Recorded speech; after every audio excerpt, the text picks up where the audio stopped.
Hey everyone, welcome. Today, we're jumping into a text that takes on some of the biggest questions out there. We're talking God, truth, and our whole search for meaning. So let's get right into this really unique perspective. Right off the bat, the source hits us with a question that, let's be honest, has defined pretty much all of human history. What is this whole life thing all about? What's the point? From ancient times to right now, we've all been on this search. But what if our entire way of looking for the answer has been kind of flawed from the very beginning? So, according to the author, humanity has this one big recurring problem.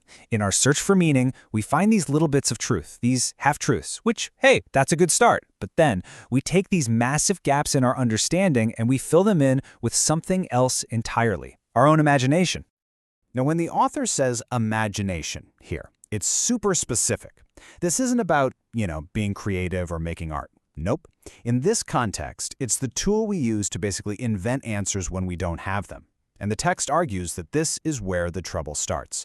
This is what leads to dogmatic beliefs and all the division, because you get different groups clinging to their own, completely separate, imagined truths. This slide really lays out the core conflict, the internal battle we're all dealing with. On one side, you've got what the source calls our God-given consciousness. Think of it as our built-in compass for truth and logic. But then, layered right over that, is what the author calls our foolish imagination. And the claim here is that this second part has totally derailed our purpose, creating this constant war inside us between what we can actually know and what we just make up. And the consequences of this internal conflict? They are absolutely devastating. The author does not hold back, basically describing human history as this tragic, repeating story of one group with a certain form of imaginary beliefs killing another group of people with a different imagination. So the point is, this isn't just some philosophical debate. It has real, tragic life and death outcomes. Okay, so this all leads to a really critical question, right? If our beliefs are this messy mix of some truth and a whole lot of imagination, how on earth do we separate the two? How do we filter out the junk and get back to that core consciousness, that logic that the source says we were all born with? Well, the author actually proposes a really unique solution, a kind of mental model called the spiritual boiling process. You can think of it like a method for distilling the pure truth out of any belief system, doesn't matter which one. So how does this thing actually work? It's pretty straightforward, broken down into 4 steps. First, you take any belief. Second, you apply the heat.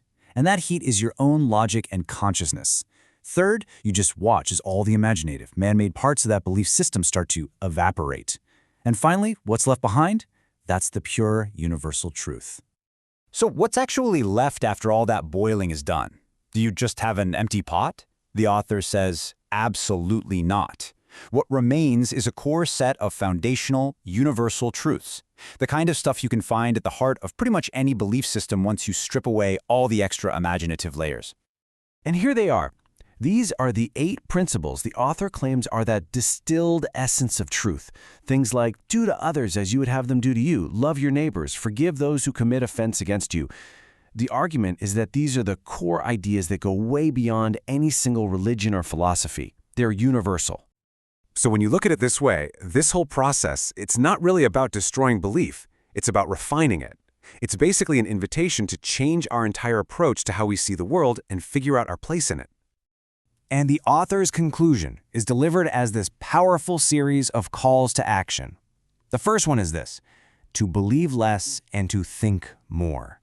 In other words, let's rely less on just blind faith and more on active, critical thinking.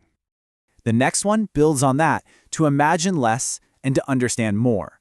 It's a call to stop just filling in the blanks with our own stories and instead to really push for genuine understanding. And then, a call for more honesty, to pretend less and to confess more.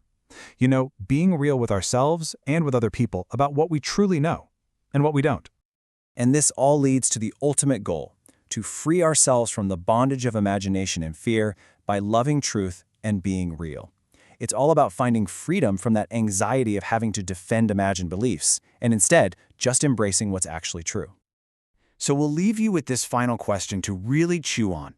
If you were to take this spiritual boiling process and apply it to your own worldview, to your own beliefs, what do you think would be left? What universal truths would remain? Hey, if this explainer got you thinking, we'd really appreciate it if you took a second to like, subscribe, and maybe share it with someone else who loves digging into these big questions. So what do you think would remain for you? Let us know down in the comments below. We'd love to hear your thoughts. And for more explainers just like this one, make sure you're subscribed. And hey, if you want to connect further, you can join the Living Network over at preparingyou.com. We've put the link right in the description. Thanks so much for watching.